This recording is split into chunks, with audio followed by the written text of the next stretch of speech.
சிவஞான போதம் மாபாடியத்தை சிந்திக்கக்கூடிய சிவபுண்ணியத்தை பெற்றிருக்கிறோம்.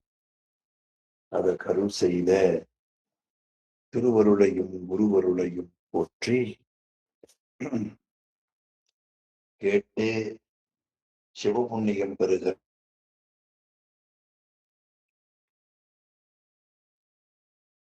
சிறமேல் கொண்டு மனம் மொழி மெய்களாலே வணங்கி மகிழ்கிறது. இறைவனுக்கு பாடலாங்க. திருச்சிற்றம்பலம்.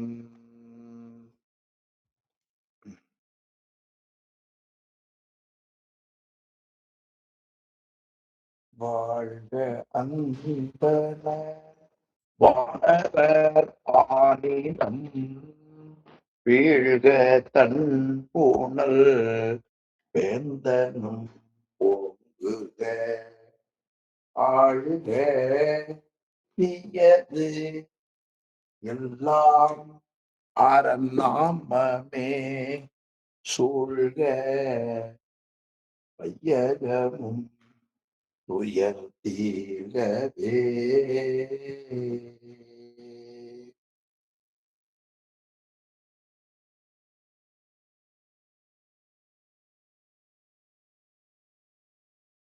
வாழ்க நாதன் தாழ் வாழ்க இமைப்பொழுதும் என் நெஞ்சில் நீங்காதான் தாழ்வாழ்க கோகழி ஆண்ட குருமனிதன் தாழ்வாழ்க ஆகமும் ஆகி நின்று அன்னிப்பான் தாழ்வாழ்க ஏகன் அநேகன் இறைவன் அடிவாழ்க வேகம் கெடுத்தாண்ட வேந்தன் அடிவல்க பிறப்பதற்கும் பிஞகந்தன் பெய்களங்கள் வெல்க புறத்தார்க்குச் சேயோன் தன் பூங்கழல்கள் வெல்க கரம் குவிவார் மகிழும் கோன்கடல்கள் வெல்க சிரம் குவிவார் குவிக்கும் சீரோன் கடல் வெல்க ஈசன் அடி போற்றி எந்தை அடி போற்றி தேசன் அடி போற்றி சிவன் சேவடி போற்றி.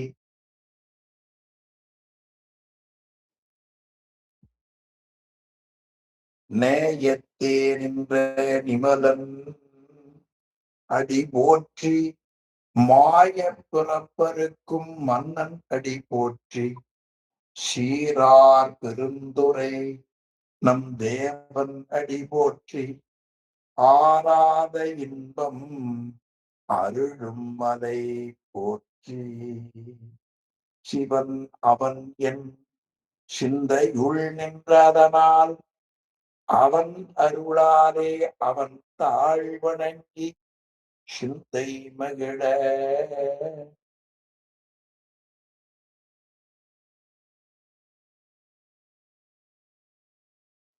சிவன் அவன் என் சிந்தையுள் நின்றதனால் அவன் அருளாலே அவன் தாழ் வணங்கி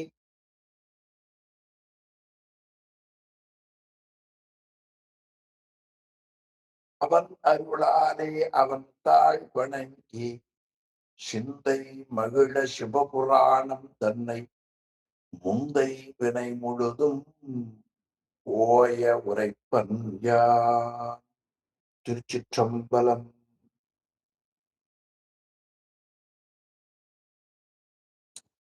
அகர முதல எழுத்தெல்லாம் ஆதி பகவன் முதற்றே உலகு பொற்பொது குடவால் பொற்புற நடிக்கும் கற்பகத் திருத்தாள் கற்பவர் நமரே. திருச்சிற்றம்பலம். கைலாய பரம்பரையில் சிவஞான போத நெறி காட்டும் பெண்ணை பயில் வாய்மை மெய்கண்டான் சந்ததிக்கோர் மெஞ்ஞான பானுவாகி குயிலாரும் பொழில் திருவாவடுதுறைவாள் குரு நமச்சிவாய தேவா சைலாதி மரபுடைய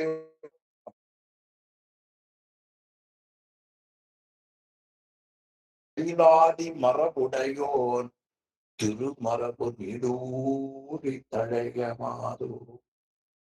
திருச்சிற்றம்பலம். அன்பர்களே, சிவஞான முனிவர் வாயிரத்திலே கூறப்பட்ட கருத்தை மிக அழகாக நமக்கு காட்டிச் சொல்லுகிறார். அதிலே இந்த நூல் எதை நமக்கு நீக்கும் என்பதை வாயிரத்துல மயர்வர என்ற சொல் நல்லா ஞாபகம் வச்சுக்க வேண்டும். அப்போ ஒரு உயிருக்கு இருக்கக்கூடிய மயக்கம் நீங்க வேண்டும். மேலும் அந்த மயக்கம் நீங்குவதற்கு துணையாக இருப்பது பெரும்பெயர் கடவுளில் காண்டல். அதுவே பயன், சிறந்த பயன் என்பதற்காக ஆசிரியர் இறைவனை அறிந்தால் மயக்கம் தீரும். இதெல்லாம் ஞாபகம் வச்சுக்க வேண்டிய ஒன்று. பெரும்பெயர் கடவுளில் கண்டு கண்ணீருள் தீர்ந்து அருந்துயர் புறம்பையின் ஆன்மா நாடி. இது பாயிரத்துல வரக்கூடிய தொடர் உங்களுக்கு அப்படியே தெரியும். கொஞ்சம் பாயிரத்தையும் பக்கத்துல வச்சுங்க. அருந்துயர் புறம்பையின் ஆன்மா நாடி மயர்வர. அப்ப மயர்வரங்கிற சொல்ல பின்னால போட்டு பெரும்பெயர் கடவுளில் கண்டுங்கிறது ஏன் முன்னால் கூறினார் என்றால், மயக்கம் தீர வேண்டுமென்றால் இறைவனை அறிந்ததால் மயக்கம் தீர்ந்தது. எனவே பாயிரத்தில் அப்படி அருளி இருக்கிற நிலையை அருமையாக காட்டி மயக்கம் தீர்தல் இந்த நூலின் சிறந்த பயன். மயர்வர அளித்து என்று கூறுவது நமக்கு பொதுவாக நீங்க வேண்டிய ஒன்று என்று அருமையாக நமக்கு இந்த பகுதிகளிலே காட்டி, இனி ஆகமங்களிலே இருக்கக்கூடிய நிலையிலே பொது இயல்பு சிறப்பு இயல்பு ஆகிய இரண்டையும் ஆகமங்கள் எல்லாம் தமக்குள்ளே பொருள் ஒற்றுமை உடையனவதான். இதை அறியாமல் ஏதேனும் ஓர் ஆகமத்தை முதன்மையானது என்று ஏற்றுக்கொண்டவர்களால் சைவத்திறன், ஐக்கியவாதம் முதலாகிய பல்வேறு கொள்கைகளாக பிரிந்தது. அதுபோல இல்லாமல் ஆகமங்களின் பொருள் ஒற்றுமையை உணர்த்துவதற்காகத்தான் சிவஞான போதம் நமக்கு தோன்றியது என்பதை மிக அருமையாக நமக்கு காட்டினார். மேலும் எல்லா ஆகமத்தின் பொருளையும் கூறாமல் ஆகமங்களினுடைய ஒற்றுமை நிலையை காட்டுவதற்கு வந்தது. எனவே நாடி கண்டு மயர்வர அளித்த சிவஞான போதம். நாடி கண்டு மயர்வர அளித்த சிவஞான போதம். இது ஆகமங்களின் அதாவது சிவஞான போதம் என்பதற்கு உட்பொருள், பொருள் ஒற்றுமை கூறுவது அல்லாமல் தொகுத்து கூறுவது அல்ல என்பதை நாடி கண்டு மயர்வர அளித்த சிவஞான போதம் என்பதற்கு தாற்பயம் என்று கடைசியாக நாம் பார்த்தோம். அதற்கு மேல அது ஆகாமையால் அவர் உரைப்பதையெல்லாம் போலி என்று ஒழிக என்று காட்டிவிட்டார். இனி சிவஞான போதம் என்ற நூல் அந்த பெயர் அமைந்தது இல்லையா, அந்த பெயர் அதுபோல அமைவதற்கு என்ன காரணம் என்பதை 63வது பக்கம் இருக்கிற பேருரையில காட்டுகிறார். இதான் இப்ப நாம இன்றைய நாள்ல சிந்திக்க வேண்டிய பகுதி. பாருங்க, சிவஞான போதம் என்றதும் இக்காரணத்தால் பெயர் பெற்றது. இப்ப சிவஞான போதம் என்பது எந்த காரணம் என்போமேயானால், சிவஞான போதம் என்பதற்கு உட்பொருள் ஒற்றுமை கூறுவதுதான். இது காரண பெயர்னார். அது எவ்வாறெனில், நல்ல பகுதிங்க, அது எப்படி என்றால் விளக்குதும் காட்டுகிறார் பாருங்க. இப்படி விளக்குவதற்கு சிவஞான போதத்தை நன்கு படித்து உணர்ந்த உமாபதி சிவம் அருளி செய்த சிவப்பிரகாசம் நூலுக்கு மேற்கோள் காட்டுகிறார். சிவப்பிரகாசம் நூல்ல 10வது பாட்டு, கிரியை என மறுவும் யாவையும் அது ஞானம் கிடைத்தற்கு நிமித்தம் என்று அழகா அந்த சொல்லப்படுகிறது. நல்ல பாட்டு. நூல் இருக்குமேயானால் அந்த சிவப்பிரகாசத்தை கூட நீங்கள் பக்கத்திலே வைத்து பார்க்கலாம். 10வது திருப்பாடல் சிவப்பிரகாசத்துல 10வது திருப்பாடல்ல அழகா காட்டுகிறார். கிரியை என மறுவும் யாவையும் ஞானம் கிடைத்தற்கு நிமித்தம் என கிழக்கும். அப்ப கிரியை என்பவைகள் எல்லாம் உண்மை ஞானத்தை பெறுவதற்கு நிமித்தம். அப்ப ஞானம் கிடைத்தற்கு காரணம் என்று ஞான நூல்கள் சொல்லுகின்றன. இதற்கு மேல உயர் ஞானம் இரண்டாம். ஒன்று மாறா மலம் அகல, மலமகல அகலாத மந்து போத திருவருள் ஒன்று. ஒன்று அதனை தெளிய ஓதும் சிவாகமம். இது அப்படியே சுவாமி மேற்கோள் காட்டி சிவஞான முனிவர் உயர் ஞானம் இரண்டாம், கொஞ்சம் அதை போல்டு பண்ணலாம். உயர் ஞானம் இரண்டாம் மாறா மலம். உயர் ஞானம் இரண்டாம். அப்ப ஞானம் இரண்டாம் பிரிக்கிறார். இரண்டாம். ஒன்று மாறா மலம் மகள அகலாத மண்ணு போத திருவருள் ஒன்று. இன்னொன்று, ஒன்று அதனை தெளிய ஓதும் சிவாகமம். இது உமாபதி சிவம் சிவபிரகாசத்துல காட்டுகிறார். ஞானம் இரண்டு. ஒன்று திருவருள் ஞானம், இன்னொன்று நூல் வழி வருகிற ஞானம். இந்த ஞானத்தை இரண்டாக சொல்லுவார்கள், அபரஞானம் பரஞானம். இந்த ரெண்டு ஞானங்களையும் தான் பெரிய நாயகி அம்மை சீர்காழியில பாலில் கலந்து ஞான சம்பந்தருக்கு ஊட்டியதாக சேக்கிழார் காட்டுகிற பாடல் இணைப்பில் இருக்கிற அனைவருக்கும் தெரியும் இல்லையா? அந்த திருப்பாடல்ல அழகுபட ஆசிரியர் காட்டுகிறார். அந்த திருப்பாடல்ல ஞான சம்பந்த பெருமானுக்கு பாலூட்டிய பொழுது அபரஞானம் பரஞானம். அது என்னென்ன? சிவனடியே சிந்திக்கும் திருப்பெருகு சிவஞானம் பவமதனை அறமாற்றி பாட்டினில் ஓங்கிய ஞானம் உபமயிலா கலைஞானம் உணர்வறிய மெஞ்ஞானம். இது 4 ஞானம் இருக்கு. விளங்குறக்காக காட்டினார் சேக்கிழார். இந்த 4ம் 2 அடங்கும். அது பரஞானம் அபரஞானம். அதைத்தான் உயர் ஞானம் இரண்டாம். இது சிவபிரகாச பாட்டு. மாறா மலம் அகல, நம்முடைய உயிரை விட்டு என்றும் நீங்காத ஆணவ மலம் அகல, அகலாத மண்ணு போத திருவருள்.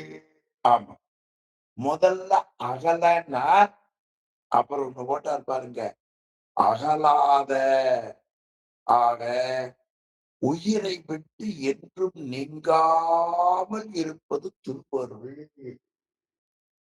அகலாத இது அகலணும், இது அகலாம இருக்குது. மன்னு போத திருவருள் ஒன்று மற்று ஒன்று அதனை தெளிய ஓதும் சிவாகமம், அதாவது தெளிய ஓதுகின்ற ஞான நூல் என்று இந்த உலக மக்கள் அறியுமாறு செப்பும் நூலே. ரொம்ப தெளிவான பகுதி இந்த பகுதி.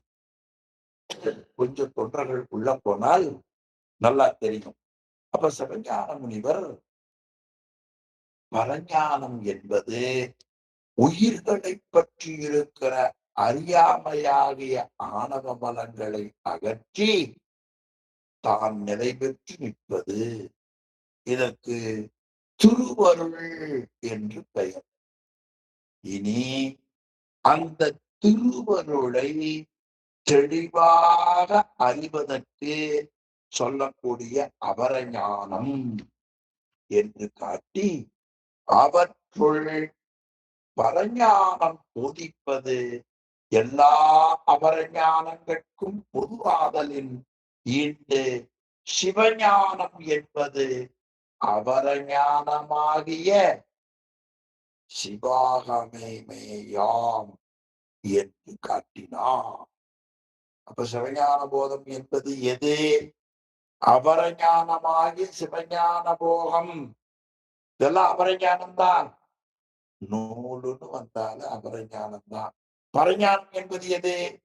திருவருள் மட்டுமே. அதனால் பரஞானத்தை போதிப்பது எல்லா அபரஞானங்களுக்கும் பொது. அந்த முறையில் சிவஞானம் என்று காட்டினார். மேலும் அபரஞானமாகிய சிவாகமே இந்த சிவஞான போதம். அது சிவஞானம். இனி போதம். போதம் என்று சொல்வதற்கு போதித்தல். போதித்தல் என்பதற்கு ஆசிரியர் அருமையா உரை காட்டுகிறார். அவற்றின் நிச்சய பொருள் இது என உணர்த்துதல்.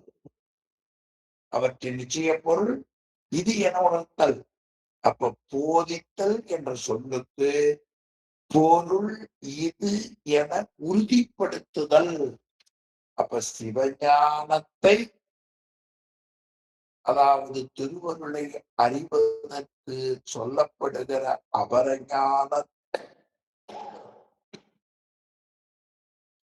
அபரஞானத்தின் மூலமாக இது என்று பொருள் உறுதிப்படுத்துவதற்கு சொல்லுவது போதித்தல்.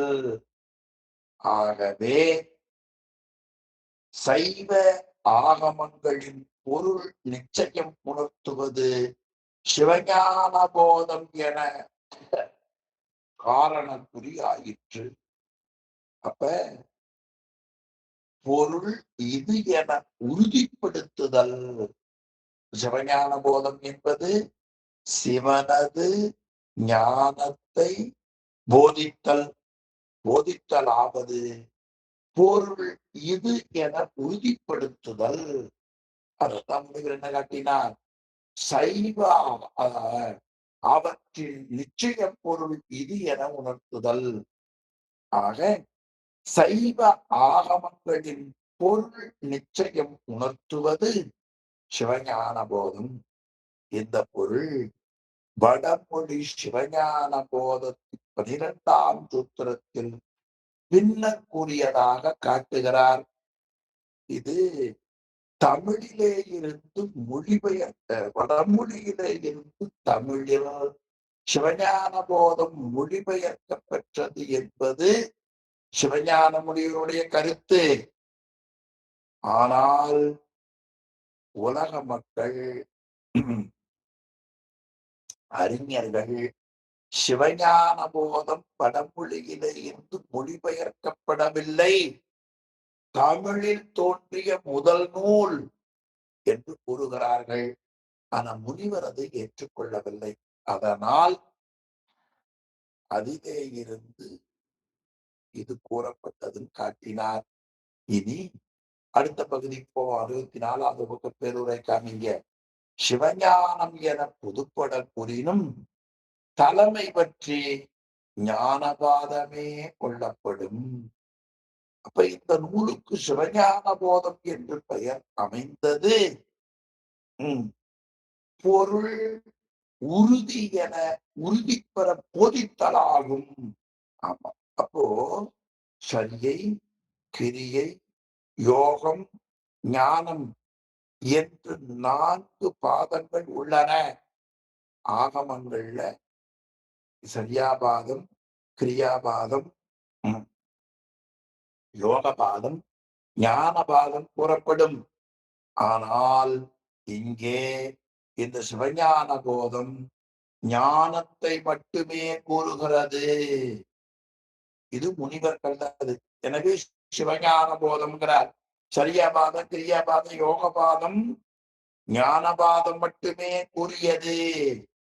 அதனால் தலைமை பற்றி ஞானபாதமே எடுத்துக்கொள்ள வேண்டும் என்பது முனிவர் கருத்து.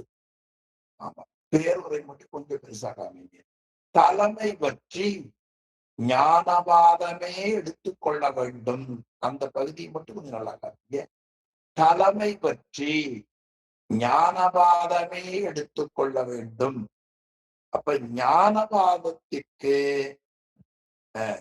அந்த தலைமை என்பதைத்தான் சிவப்பிரகாசத்துல வரக்கூடிய 10வது பாடலை காட்டி கிரியை என மறுவும் யாவும் ஞானம் கிடைத்தற்கு நிமித்தம். அப்ப சரியை, கிரியை, யோகா ஆகியவற்றால் என்ன கிடைக்க வேண்டும்? ஞானம். அதனாலதான் பின்னால சரியை, கிரியை, யோகங்களை செய்துடி ஞானத்தை காட்டி ஞானத்தை காட்டி அல்லது மோட்சத்தை கொடா ஆகலின் என்று மெய்கண்டார் காட்டுவதை நாம் பார்க்கலாம். அப்ப இந்த சிவஞான போதத்துல சொல்லப்பட்டது ஞானபாத கருத்து. சரி. அப்ப சிவஞான போதம் ஞானபாத கருத்துக்களை கூறுகிறது என்று நாம் வைத்துக் கொண்டால் இனி சரியை, கிரியை, யோகம் ஆகிய 3 பாதங்களை பற்றி தெளிவாக கூறுகின்ற நூல்கள் எவை என்பதை பற்றி அடுத்த பகுதியில காட்டுகிறார். அடுத்த பேருரை வாங்க. அற்றேல். சரி, ஞானபாதம்னு சொன்னீங்க சுவாமி. அற்றேல் ஏனை கொஞ்சம் போல்டா காமிங்க பேருரையை மட்டும். அற்றேல் ஏனை 3 பாத பொருள்களை ஆராயும் நூல்கள் யாவை?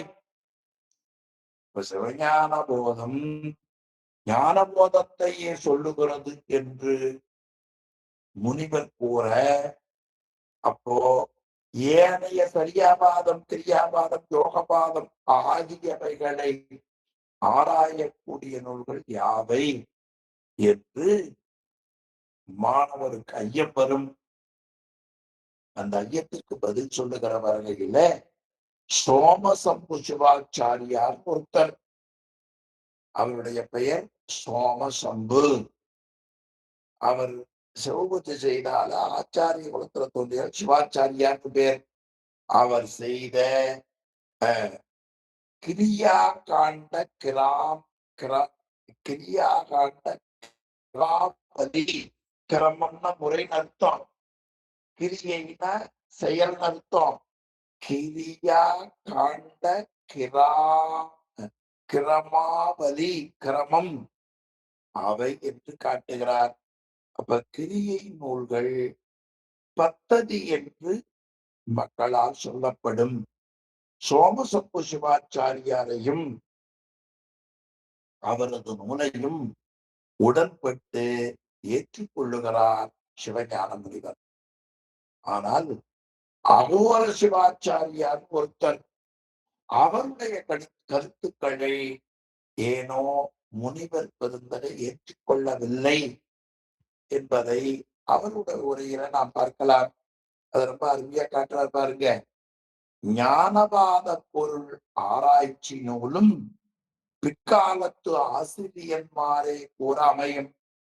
ஆகமத்துள் கூற வேண்டாம் பிறையனின் ஆசிரியன்மாரவை அனுஷ்டிக்கும் முறை ஆராய புகுந்தாரன்றி அவற்றிற்கு பொருள் ஒருமையாராய புகுந்தாரல்ல. ஆக இந்த முறையிலே பின்னால தோன்றிய ஆசிரிய பெருமக்கள் கருத்து அந்த 3 பாதங்களிலே சொல்லப்பட்டு கடைபிடிக்க வேண்டிய ஒழுக்க முறைகளை நாள் வழிபாடு, சிறப்பு வழிபாடு இவைகளைத்தான் சொல்லப்பட்டிருக்கிறது. ஆமா. எனவே அந்த முறையில அதை பிற்காலத்திலே வந்தவர்கள் ஆகமங்கள்ல இத பத்தி சொல்லப்படுகிற இடங்கள்ல சிறிது சிறிது வேறுபாட்டை பார்த்தனர். வேறுபாடுகள் உள்ளன. அப்படி இருக்கக்கூடியவைகள் பிற்காலத்திலே வந்தவர்கள் ஆராய்ந்து விளக்கினார்கள். அதனால் ஒருத்தர் எந்த ஆகம முறைப்படி தீக்கை பெற்றாரோ அந்த ஆகம முறைப்படியே அவர் அதை கடைபிடிக்க வேண்டும். சரியை, கிரியை, யோகம் 3க்கும் யார் யார் எந்த ஆகமத்தில் முறையே தீக்கை பெற்றார் அவரவர் அந்த ஆகம முறையையே அனுஷ்டிக்க வேண்டும். ஏன்? அதுல சில சரியை, சில கிரியை, சில யோகம் கொஞ்சம் மாற்றம் வரும். எந்த கோவில் எந்த ஆகமத்துல முறையா பிரதிஷ்டை செய்யப்பட்டது அந்த கோவில் அந்த ஆகமத்தின் முறையில பூசை முறை விழாவை நடத்த வேண்டும். மாறி செய்தால் நமக்கு குற்றம் வரும். அதாவது நன்மைகள் வராது. இது எளிமையான கருத்தங்க. சில கோவில்கள்ல நேரம் கழிச்சு பூஜை நடக்கும். சில கோவில்கள்ல நேரமே பூஜை நடக்கும். அதுக்கு அந்தந்த பகுதியில அந்த இறைவன் வெளிப்பட்டு தோன்ற அந்த அமைந்த முறைகள் அது நாம் பார்க்கலாம். இதுல ரொம்ப முக்கியமானது என்ன என்று கேட்டால் சரியை, கிரியை, யோகம் இந்த 3ல வேறுபாடு உண்டு. ஞானத்துல வேறுபாடே கிடையாது. ஞானத்துல வேறுபாடே கிடையாது. ஞானத்தெல்லாம் ஒன்றுதான். ஆனா சரியை, கிரியை, யோகத்துல வரும். இந்த அருமையான பகுதி எங்க பார்க்கலாம் என்று சொன்னால், நாங்க ஒரு முறை நம்முடைய ஆசிரியர் பெருமகனார் முதுபெரும் புலவர் முனைவர் ஐயா அவர்களோடு இன்று ஆகமங்களை பதிப்பித்துக் கொண்டிருக்கக்கூடிய கற்பகம் பல்கலைக்கழக வேந்தர ஒரு வேறு இழப்பு நிகழ்ச்சிக்காக பார்க்க போனோம். அவருடைய மனைவியாருடைய தாயார் திருவருள்ல கலந்து விட்டார். அப்ப ஐயாவோட நானும் போனேன். நியாயமா போன என்ன செய்வாங்க? திருவருள்ல கலந்தவரை பற்றி விசாரிப்பாங்க. இவங்க 2 பேரும் அதை பேசல. 2 பேரும் சிவஞான முனிவர் உரையை பத்தி பேசினாங்க. நினைச்சு பாருங்க அவங்க சிந்தனை எங்க இருக்குன்னு. பேசிய பிறகு இந்த ஆகமங்களை வெளியிடக்கூடிய புண்ணியம் பெற்ற அவர் கற்பகமையா அவர்கள் சொன்னார்கள், எளிமையா சொன்னார்கள். சரிகை கிரிகையில மாறுபாடு உண்டு என்பதற்கு. இப்போ ஒருத்தர் பஞ்சபாத்திரம் வைக்கிறார். பெருசா இருக்கும், சிறுசா இருக்கும். ஒருத்தர் தண்ணி கொஞ்சம் கூட ஊத்துவார், குறைய ஊத்துவார். நிறைய சிந்தி பண்ணுவார், தூய்மையா பண்ணுவார். சில பேர் விபூதி அழுத்தமா பூசுவாங்க. சில பேர் மென்மையா பூசுவாங்க. இதெல்லாம் சரிகை கிரிகை தான். 5 எழுத்து மனம் ஒடுங்குவதில் அப்படி உண்டு. ஆனால் முத்து என்பதுல வேறுபாடு கிடையாது. உண்மை என்பதுல வேறுபாடு கிடையாது. இந்த விளக்கத்தை நல்லா அவர் காட்டியது நினைவு இருக்கிறது. நினைவு தெரிந்தால் 6 ஆண்டுகளுக்கு முன்னால உங்களுக்கு புரியுற மாதிரி சொல்றேன்.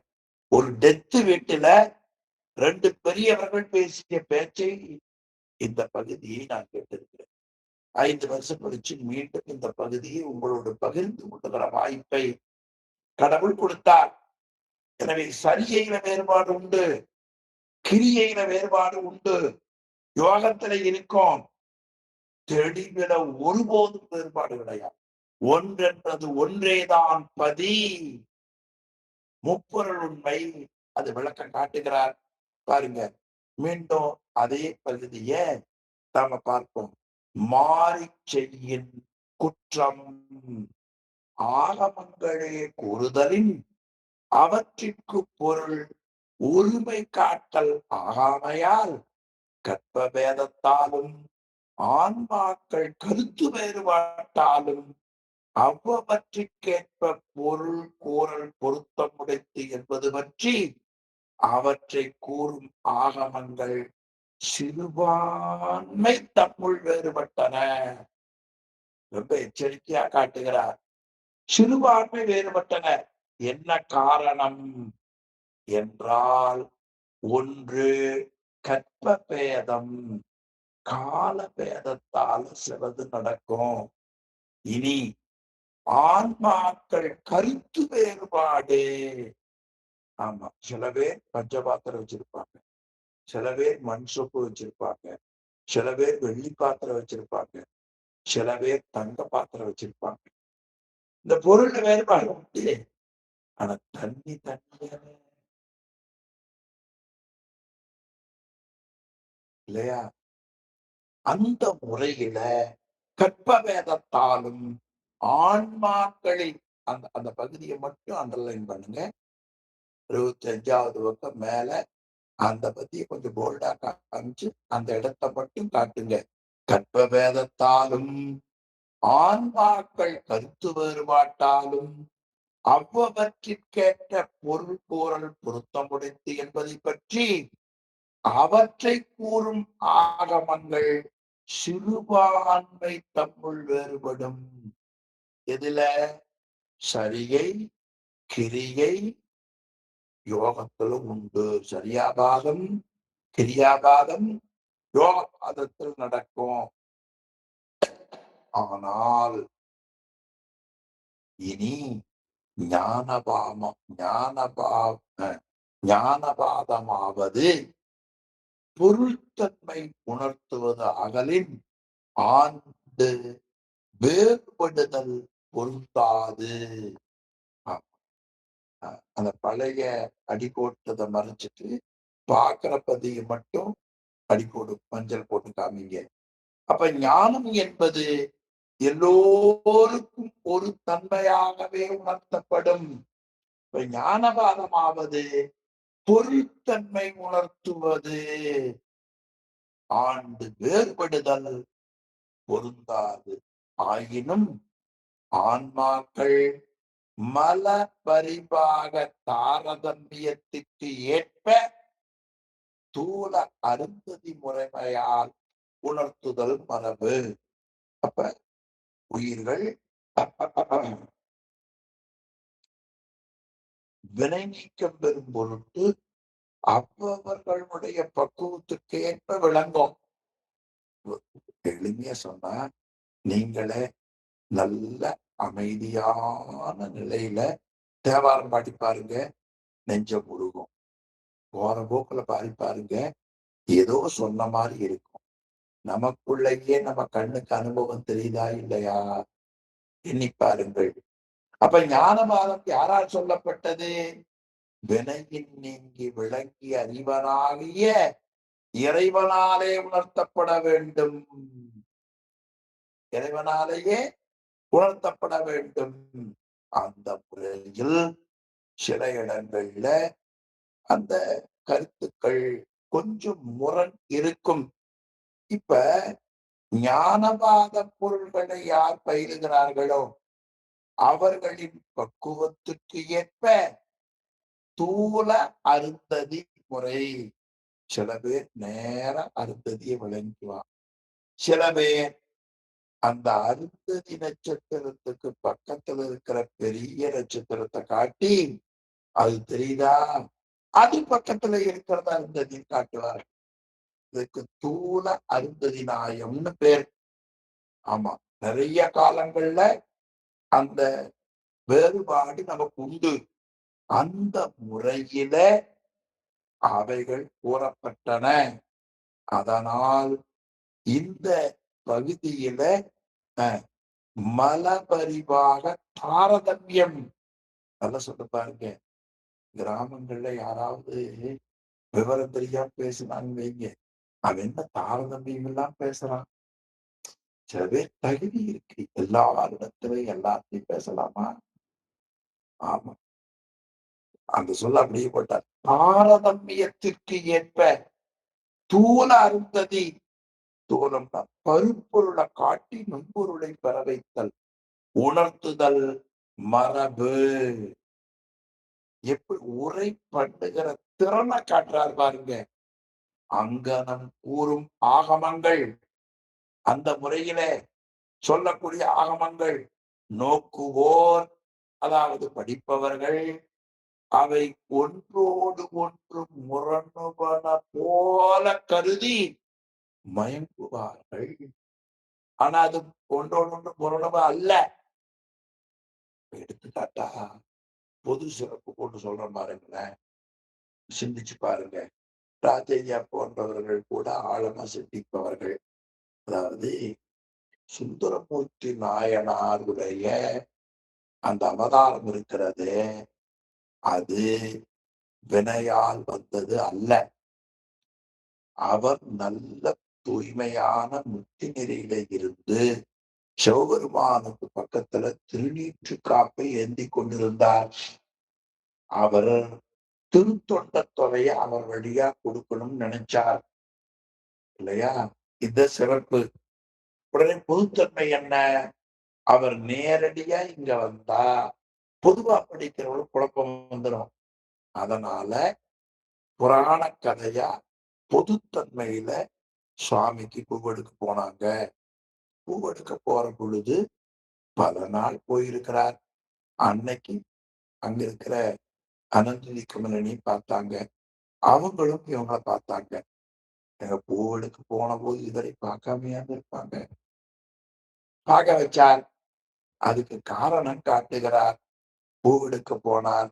அப்பொழுது தீதிலா திருத்தொண்டத்தடை தர பொதுவார் மாதர் மேல் மனம் போக்கினார். காதல் மாதர் காட்சியில் நன்னினார். அப்ப சுந்தரமூர்த்தி சுவாமிகள் இந்த உலகத்துக்கு வருவதற்கு காரணம் வினை சம்பந்தம். அப்ப இதிலிருந்து சுந்தரருக்கு வினை சம்பந்தம் அல்ல, நாம எதை செய்தாலும் வினை சம்பந்தம் வந்துவிடும். இது பொது. இனி சிறப்பு என்ன? அதுல அவர் வந்தது நோக்கம் என்ன? இவங்க மேல காதல் கொண்டு வாழ்வதற்கு அல்ல, தீதிலா திருத்தொண்ட தொகை தர. இது சிறப்பு பொருள். அப்ப நீங்க மேல இருக்கிற புதுத்தன்மையை வச்சு உரை பண்ணீங்கன்னா அடிப்படை தகராறாயும். தீதிலா திருத்தொண்ட தொகை தர என்ற சிறப்பு பொருளை கருதி அங்க பாத்தீங்கன்னா அது ஒரு புராண வரலாறுக்காக பாடப்பட்டது. அவருக்கு அந்த போல பந்தம் இருக்காது என்று நாம் உணர முடியும். இந்த முறையில தான் புராணங்கள்ல சில பேர் சிவபெருமான கோபம் வந்து இப்படி சமைச்சிட்டாரு அப்படின்னா பொதுத்தன்மை. ஆரம்ப நிலையில் இருப்பவர்களுக்கு சிவபெருமான கோபமே கிடையாது. அது அருள்ந்தி சிவாச்சாரியார் எக்கிரமத்தாலும் எல்லாம் ஈசன் அருளே முடிக்கிறார். எந்த வகையில பார்த்தாலும் அந்த ஆன்மாவுக்கு எது உண்டோ நிக்கிரகங்கள் தானும் ஈசன் நேசத்தால் செய்வன் என்று முடித்து எக்கிரமத்தாலும் ஈசன் அருளே. அந்த முறையில நமக்கு இந்த ஞானபாதத்தை பற்றி சொல்லுகிற முறை இறைவனே கூறியது. பொதுவா பார்க்கிற பொழுது அவர்களின் மலபரிவாக தாரதமியத்துக்கு ஏற்ப நூல்கள் சொல்லப்படும். இப்ப மாதர் மேல் மனம் போக்கியது தோல் அருந்ததி முறை. அது சிறப்பு கருதி பார்க்கிற பொழுது தீதிலாத்தின் தொண்டு தொகை. அதனால் நோக்குவோர் ஒன்றோடொன்று முரணுவன போல கருதி என்ன அப்படின்னு நினைக்கிறார்கள். அப்படி மயங்காமை பொருட்டு மயக்கம் வராமல் இருப்பதற்காக ஞானபாத பொருள்களை எல்லாம் பொது உண்மைகளை இருவகைப்படுத்தினார். எவ்வளவு பெரிய வேலை! அப்படி ஆராய்ச்சி செய்து எல்லோரும் இது புதுத்தன்மை, இது சிறப்புத்தன்மை என்று ஒருதலையால் உணர்த்த வேண்டி அவர்களுக்கு தெளிவாக காட்டும் பொருட்டு உணர்த்த வேண்டுதலின் அது ஏனையோரால் ஆகாமையின் வேண்டும் என்க பாருங்க.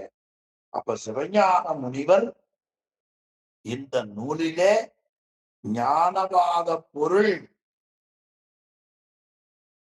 இறைவனாலேயே உணர்த்தப்படும், ஏனையோரால் அது கைவரப்படாது என்று தெளிவுபடுத்தினார். இனி 66வது பக்கம் போவோம். இப்ப ஞானபாதத்தை உரைத்தது யாரு? சிவபெருமானே. ஏனையோர் சொல்ல முடியாதா என்றால் இயலாது. அடுத்த பேரூருக்கு போவோம். அங்கனம் அந்த முறையில அந்த ஆகமங்கள்ல பொருள் முரணுவன போல தோன்றினாலும் அப்படி ஞானபாத பொருளை அறிய முற்படுகிற வகையில என்னென்ன அறிய வேறுபாடு என்பதை காட்டுகிறார். அது என்னென்ன? ஒன்று சுபாயம்புவம் என்று ஒரு அருமையான ஒரு ஆகமம். அந்த ஆகமத்தில இந்த முப்பொருள் உண்மைகளை பற்றி 3, 5, 7 இப்படி பல வேறுபாடுகள் உண்டு. அப்படி வேறுபாடு இருக்கிறதுல இறை, உயிர், தலை இந்த மூன்றும் தான் சைவ சித்தாந்தம் எடுத்துக் கொள்ளுகிறது. பதி, பசு, பாசம், இறை, உயிர், தலை இது மூன்று பொருளும் அனாதி நித்திய பொருள். இந்த முப்பொருள்களையும் திருமுறைகளிலே பறக்க பார்க்கலாம். ஆனால் இந்த அனாதி நித்த பொருள்கள் வேறு வேறு ஆகமங்களில எண்ணிக்கையில வேறுபாடு சொல்லுகிறார்கள். அப்படி சொல்லுகிற ஆகமங்கள்ல ஒன்று சுபாயம்புவம். அண்டர்லைன் பண்ணுங்க. சுபாயம்புவம் என்று ஒரு ஆகமம். அந்த ஆகமத்திலே 7 பதார்த்தங்கள் சொல்லப்படுகின்றன. பதார்த்தம்னா பொருள் அர்த்தம். ஆமா. ஆக சுபாயம்புவம் என்ற ஆகமத்தில 7 எண்ணிக்கையில. சைவ சித்தாந்தம் எத்தனை? 3 இல்லையா? பதி, பசு, பாசம். ஆனா சுபாயம்புவத்துல எத்தனை? 7 சொல்லப்படுகின்றன. இனி அதுக்கு மேல வரக்கூடிய பௌக்கரம், மதங்கம் ஆகியவற்றில் 6 என்று கூறப்படுகின்றன. 2 ஆகமம் காட்டினார். இனி அதுக்கு மேல பராக்கியை என்ற ஒரு ஆகமம்.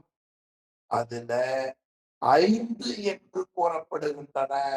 பராக்கிய முதலா சில ஆகமங்கள்ல சைவ சித்தாந்தம் எடுத்துக்கொள்ளக்கூடிய பதி, பசு, பாசம், இறை, உயிர், தலை என்பதை அவர்கள் 5 என்று கூறுகிறார்கள்.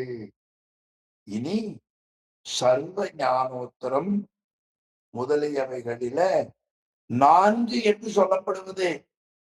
இப்ப 7 அதுல நமக்கு எண்ணிக்கை பொருள்களை பார்த்தினால் 7, 6, 5, 4 என்று அந்தந்த ஆகமங்கள்ல இறை உயிர்த்தடை ஆகிய மூன்றையும் இப்படி வேறுபாடுகள் சொல்லுகிறார்கள். ஆனால் ரௌரவம், மிருகேந்திரம் முதலியவற்றில் 3 என்றதும் போல்வனவாம். இந்த ரௌரவம் மிருகேந்திரத்துல பொருள் 3 என்று கூறப்படுகின்றன. அப்போ ஒருத்தர் 7ங்கிறாங்க, இன்னொருத்தர் 6ங்கிறாங்க, இன்னொருத்தர் 5ங்கிறாங்க, இன்னொருத்தர் 4ங்கிறாங்க, இன்னொருத்தர் 3ங்கிறாங்க. இந்த முறையில என்ன உண்டு? வேறுபாடு உண்டு என்று இந்த பகுதியை விளக்கமாக காட்டி, ஆக அவையெல்லாம் எவையெல்லாம் ஒரு ஆகம 7ன்னு சொல்லுது, இன்னொன்னு 6ன்னு சொல்லுது, இன்னொன்னு 5ன்னு சொல்லுது, இன்னொன்னு 4ன்னு சொல்லுது. இந்த பேதம் எல்லாம் 3ல அடங்கும். அவையெல்லாம் 3 என்பதனுள் அடங்கும். கடைசி வரிக்கு மேல் வரி பாருங்க. இந்த 7, 6, 5, 4 இவையெல்லாம் 3னுள் அடங்கும். இவையெல்லாம் எதில் அடங்கும்? 3னுள் அடங்கும். இந்த 3 பொருள்கள் வரையறை செய்து அதன் பின் அவற்றை வகைப்படுத்தி கூறுவதால் அப்படி கூறுகின்றன. எனவே எல்லா ஆகமங்களுக்கும் துணிவு என காட்டுதல் போல்வன பொருள் ஒருமை கூறுதலாம். அப்ப என்றும் உள்ள பொருள்கள் 3. இது எல்லா ஆகமங்களுக்கும் ஒப்ப முடிந்த கருத்து. இந்த முறையில ஆகமங்களினுடைய உள்ள சில வேறுபாடுகளை நீக்கி பொருள் ஒற்றுமை காட்டுவது. பொருள் ஒற்றுமை என்ன? 7, 6, 5, 4 இப்படி காட்டுகிறார்கள். எல்லாம் 3 அடங்கும். அப்படி காட்டுவதுதான் சிவஞான போதம். ஆக இந்த பகுதியில நாம் இன்றைக்கு பார்த்த பகுதியில ஆகமங்கள்ல இருக்கக்கூடிய பொருள் ஒற்றுமையை கூறுவது சிவஞான போதம். சிவஞான போதம் என்பது சிவனது ஞானத்தை போதித்தல். போதித்தல் என்பதற்கு உரை பொருள் இது என உறுதிப்படுத்தி உரைத்தல் என்று முனிவர் உரை செய்தார். இனி சிவஞான போதம் ஞான பாதத்தை கூறுவது சரியை கிரியை யோகம் ஆகிய பாதங்களை சோமசம்பு சிவாச்சாரியார் செய்த நூல்களின் வழியாக பார்க்கலாம் என்று சில விளக்கங்களை காண்பித்து யார் யார் எந்தெந்த முறையில் தீர்க்க பெற்றார்களோ அந்தந்த முறையில அவர்கள் கடைபிடிக்க வேண்டும். எந்தெந்த ஆகமங்கள்ல நூல் கோயில்கள் அமைந்திருக்கின்றனவோ அந்த முறையில பூசைகளை விடாது நமக்கு அவர்கள் கடைபிடிக்க வேண்டும். மேலும் ஒருமை காட்டுவதற்கு என்பதற்கு விளக்கமாக சில ஆகமங்கள் பொருள் சைவ சித்தாந்தம் 3 என்று கூறுவதற்கு மாறாக 7 என்றும் 6 என்றும் 5 என்றும் 4 என்றும் கூறுகின்றன. இவை இப்படி சில வேறுபாடுகள் இருந்தாலும் அந்த வேறுபாடுகள் எல்லாம் 3லே அடங்கும். எனவே என்றும் உள்ள பொருள் 3 என்பதுதான் எல்லா ஆகமங்களின் கருத்து. இந்த முறையில் ஆகமங்களுக்குள் இருக்கக்கூடிய பொருள் ஒற்றுமை காட்டுவதுதான் சிவஞான போதம் என்று இந்த பகுதியில அருமையாக காட்டியிருக்கிறார் என்பதை இந்த நல்ல நாளில உங்களோடு சிந்திப்பதற்கு திருவருள் கூட்டி வைத்தது. நீங்க ஸ்கிரீன் எடுத்துட்டீங்கன்னா எல்லாருடைய முகமும் தெரியும். எனவே என்று கூறி இந்த அளவில் என்று நான் திருவருளால் நிறைவு செய்வோம். இனி இந்த நூல் எந்த முறையில வந்தது என்பதை காட்டுகிற பொழுது மயவர நந்தி முனி கணத்து அளித்த உயர் சிவஞான போதம். மயவர நந்தி முனி கணம் எப்படி அதன் வழியாக வந்தது, நந்திய பெருமான் எப்படி பெற்றார்? ஆக சிவஞான போதம் என்கிற நூல் இறைவனிடமிருந்து நந்திய பெருமானுக்கு எந்த முறையிலே வந்து கிடைக்க பெற்றது என்ற வரலாற்றை நமக்கு காட்டுகிறார். அப்போ பெரும்பெயர் கடவுளில் கண்டு கண்ணீரில் தேர்ந்து அருந்துயர் குறப்பையின் ஆன்மா நாடி மயர் வர நந்தி முனிகணத்து அளித்த உயர் சிவஞான போதம். சிவஞான போதத்தை விளங்க சொல்லிட்டார். சிவஞான போதம் யார் வழியா வந்தது? நந்தி முனிகணம். அந்த வரலாற்றை இனி அடுத்த பகுதியிலே காட்ட இருக்கிறார். அதை நாம் அடுத்த வகுப்பில சிந்திப்போம் என்று உங்களுக்கு நினைவூட்டி, இதற்கெல்லாம் மூலமாக இருந்த திருவருளையும் துணையாக இருக்கிற உங்கள் எல்லோருடைய திருவடிகளையும் அடியேன் செவிமேல் கொண்டு இந்த அளவிலே இன்றைய வகுப்பை நிறைவு செய்வோம்.